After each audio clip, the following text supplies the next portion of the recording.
Hi guys, welcome back to my podcast and I'm here again with Janice and Ali. Hi guys. Hello, Chris. Woo! So, Janice, you have a question for us, right? Yeah, I have something in here. So yung question ko is, if you will be in a relationship, what will be your endearment or do you really need an endearment? Ang funny nung Yeah. question. Do you really So, need? endearment. First, actually for me, I don't think kailangan ng endearment in a relationship. For me lang ha. Mm-hmm. Maybe because parang I prefer names pa din. Mm-hmm. Kasi why? Funny? Funny, Ay. funny thing is, lahat kasi ng mga nakakalandian ko, I call them baby. Oh my God. So, Baby. pare-pareho lang sila. Okay. I feel like if I'm gonna use an endearment, malilito na ako. Parang, wait lang, parang Oh, lahat Sino na kaya? tinawag yung gano'n. So, I would say na mas gusto ko pa rin na by names na lang. I mean, I'll call them by their name. Yun. Parang No mas special endearment yun for me. you. Hmm? Parang mas special yun for you if you call them by your name, by their yeah. names. Yeah. Exactly. Ikaw Ali, kasi you're already married. So, Mm. do you have endearment? Yes, we have. But in the beginning, we didn't. So we were like experimenting which one we preferred. So when we were starting, it was like honey, and then the other one is babe, and the next day again we forgot what we used to. In the beginning, you're still figuring out which one would sound the most Good. comfortable and less cheesy. And then we ended up using baby love. So but we don't use that in front of other people. When we are with Mm. other people, we just call each other by name. So, yeah. Okay. Ako ako I would have an Mhm. endearment. Una kasi, ako naman, I don't randomly choose endearment. Ako Ay, usually, iba-iba pala. hindi. Ako usually, ang pinipili kong endearment is based sa paano ba kami naging close. Kung bit-bit niya yung history ng kami. Before kami Mm. na-fall. Kasi pwedeng nagbibiruan kami, ganyan, like, amoy baby, so hanggang sa naging baby, di ba? Parang ganon. So parang may background naman kasi yung endearment na pinipili ko. And then, yes, tama ka. Yung name makes it more special kasi. So merong, lagi ka baby, I like you baby, ganyan. Tapos maya-maya, pag gusto niya mo talaga ng matindi, like, gusto mong banggitin yung pangalan niya, mas nagiging intense kasi hindi mo siya laging ginagamit. Alam mo na once ginamit yung pangalan mo, mas intense siya, pwedeng galit, pwede din na mas gusto niyang palalimin or i-emphasize yung feelings with you dahil ginagamit niya na yung pangalan mo. So yun sa Makes akin, sense. go pa rin ako sa Parang, inyo. parang sila Nadine, tsaka si James Reid dati, tawag nila Bam Bam. Ganito ko Parang sa'yo, based on Nadine. history. Yeah, pero for me kasi kaya ayoko rin talaga na may endearment. Sige. Talaga firm talaga ako sa aking No? sagot. Pero no talaga kasi una-una, pag nagkaroon kasi kayo ng endearment, you use endearment as a sign of affection, love. Yeah. Diba? Ganyan. Pero the moment na hindi mo siya tinatawag based on your endearment, may other meaning na kagad yun. It could be a sign of falling out of love, or you hate that person, or you're mad, or something. So parang nagkakaroon tuloy ng parang, nagkakaroon talaga ng parang different atake. Ganon. Pero it's an indication kasi. Yeah, exactly. Oh. Pero on my end kasi, the purpose of not having endearment is para all emotions are fair.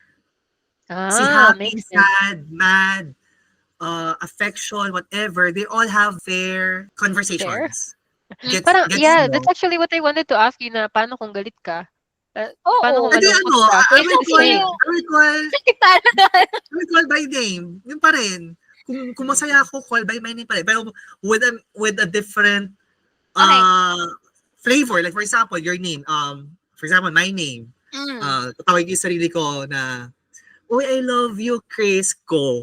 May ko. Kasi, it's a sign of Ah. affection. Pero pag galit ako, Chris, ano ba? So, something like that. So, parang, Ah. no, ayoko na may endearment kasi parang nagkakaroon tuloy Pero ng hindi parang, endearment yun yung nilagyan mo ng ko.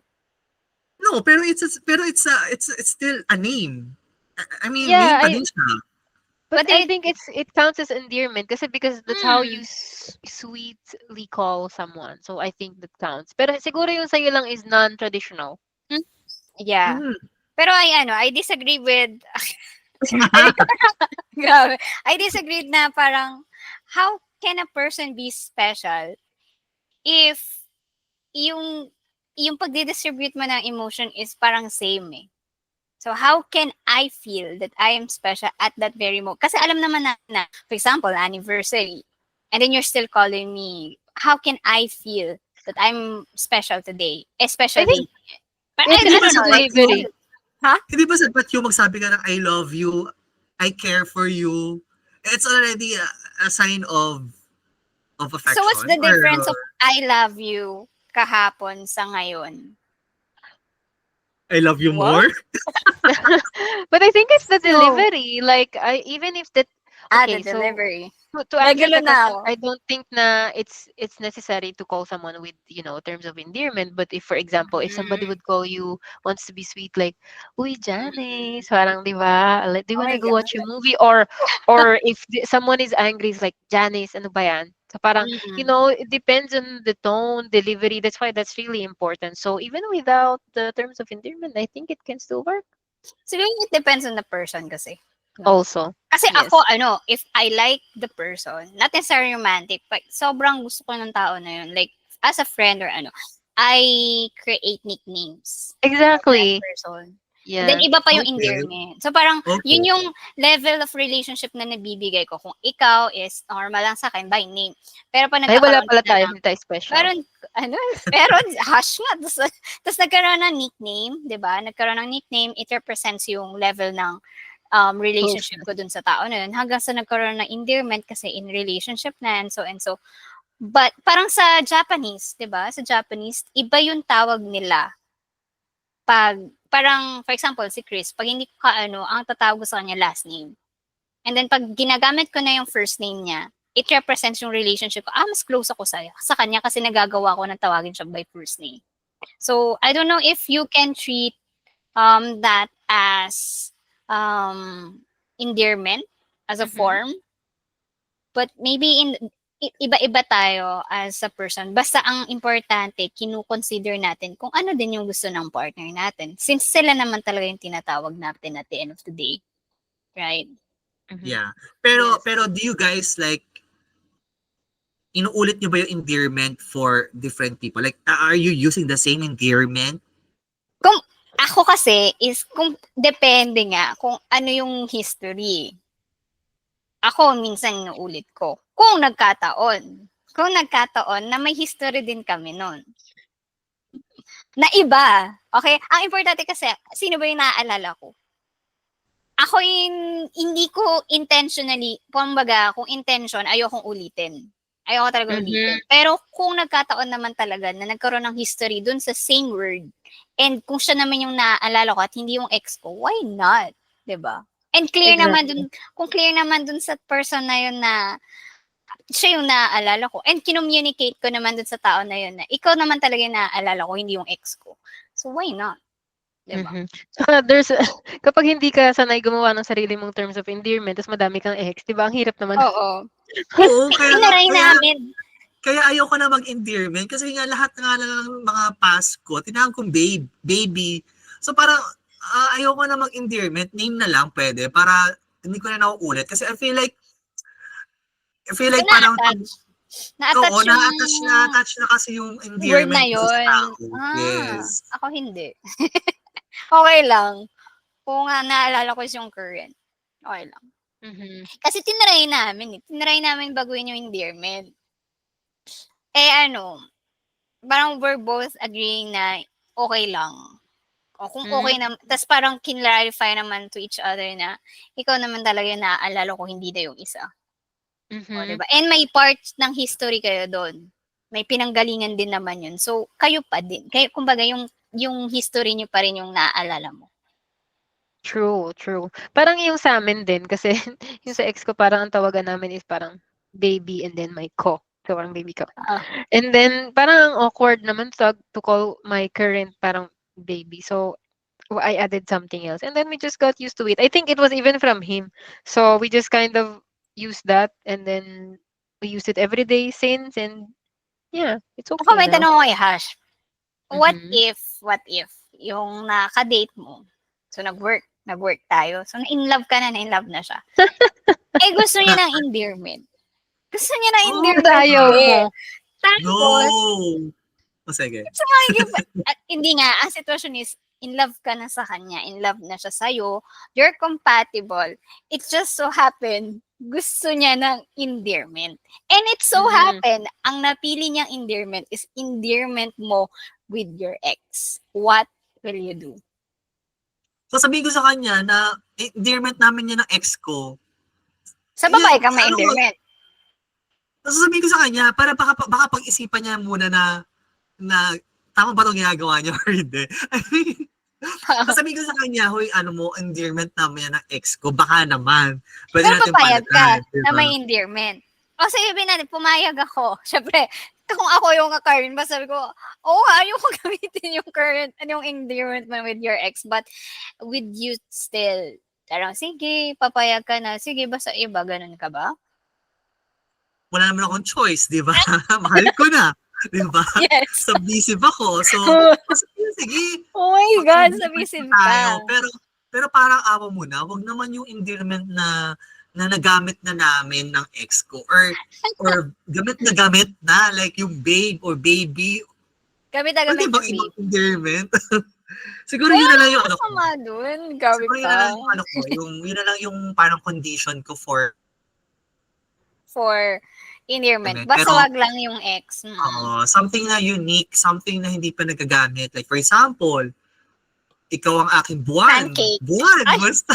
Yun. Buwan, I love you, Ito ang buwan. aking bebe chuchu. Ah, Oo, di ba? O kaya aking ano ba, lollipop, aking chupa chups, mga ganun ba? So, yung mga Well, klaseng ganyan, tas you know something na what? kakaiba talaga. You know what? I think parang eventually, kahit ayaw mo, because you really love each other, at some point, I think it will not really matter. Eventually. Pero it will be a little bit awkward later on. So, pwede siguro magkaroon ng compromise. Like, okay, hindi mo ko tatawagin as, or since I don't like it, I will just not call you anything super sweet. But you can just call me by my name. So parang compromise din how the other person wants to be referred to when you are talking. Diba? Yeah. Kaya kapag nangyari yun, talagang sasabihin ko talaga sa kanya na parang I'm not comfortable with the endearment thing. Oo. Is that okay? I'm not used to it, or possible na I have previous exes, or I have previous relationship with that kind of endearment. So something like that. So yun. Pero I really don't like na may endearment. Parang ang cheesy masyado for me. Hoy, hi, cupcake. Ay, ano yun? Yung kanta ni Kim. You're my Cupcake, Mr. Right, mga ganun. You're the very on the top of my haba nung endearment. For example, is okay. Naging okay na kayo sa endearment. Pumayag na si Hash na endearment. Hindi yun yung endearment ng ex niya. Okay, ni Hash.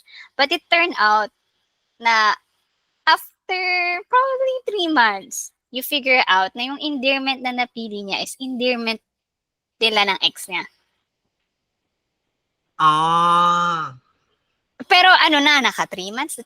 Kumbaga nilihim niya. Kasi sasabihin niya, kasi wala lang naman yan sa akin. What? Then, Wait, alam ko. Sige. Alam mo. Kung alam ko, sorry, pero no, we cannot use it. So, makikipag-break ka ba o papalitan natin yung endearment? Palitan natin. Huwag naman break agad. palitan. Ang hirap maghanap ng jowa right now. So, pag-uusapan na lang. Like, Parang, kwento na lang natin. Okay. alam, na may ko-connect lang ako dito, no? I know yung level nung analogy ko is gonna be too different. Pero naisip ko agad nung tinanong mo yun is, parang sing-sing. Mhm. Halimbawa, 2 beses ka nang nag-propose. So, yung Mhm. una is sa ex mo. Tapos, dahil Sinundan. naghiwalay kayo, tapos may bago ka ng partner, nag-propose kayo, you use the same ring. Parang kasi, Oh. 'di ba? Parang for me it's like reusing the ring by reusing the term of endearment. Na parang wala na bang iba? Parang am I that how is it regular, or am I not that important for you to take an effort to think about something else? Like if we found out na that was how that person used to call his ex, Mm. maybe I would choose to change it, or ask to change it. But if it doesn't bother me, then why not? So it really depends sa Doesn't tao. Pero matter. it's, Oo. yeah. But to me, it's like, yeah, reusing the ring. Parang wala man lang effort. Parang ganun. Na tinamad Oo. mag-isip. Kaya nga, Okay. wag na lang tayo mag-endearment. No, mag-i-endear pa rin ako. No. Stick ako doon. Mag-i-endearment ako. Mag-i-endearment ako. Especially kung related sa history. No. No hash. Endearment ako. Ikaw, Yung sabi Ali. naman, Saan ka um, kampi? I am all for endearment. That's the yes for me. Yung sa amin nga, ano, nag-expand na ang endearment. Kasi now, so we're married. So, I am now mommy baby love. Oo. My husband is now daddy baby love, and our kid is baby baby love. So, if ever we will have another baby, so it will be like baby, baby, baby. Yeah, I like it. Oo. Yung mag Para evolve kaming a din whole yung family. endearment. Yeah. Gusto ko rin yun. Yung nag evolve yung endearment. Kung ang endearment, lagyan na lang ng junior. Junior. Okay. This was Yeah. fun. Yeah. Yeah, ang saya. Ang saya ng conversation. So, thank you again, Ali and Janice, for joining me again in this happy conversation. So, endearment or wala, regardless, basta masaya ang Masaya ka. relationship, masaya Mahal tayo. ng isa't isa.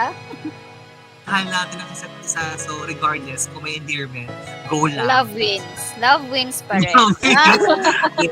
Yan. Yeah. Alright, thank you guys. Bye! Bye-bye.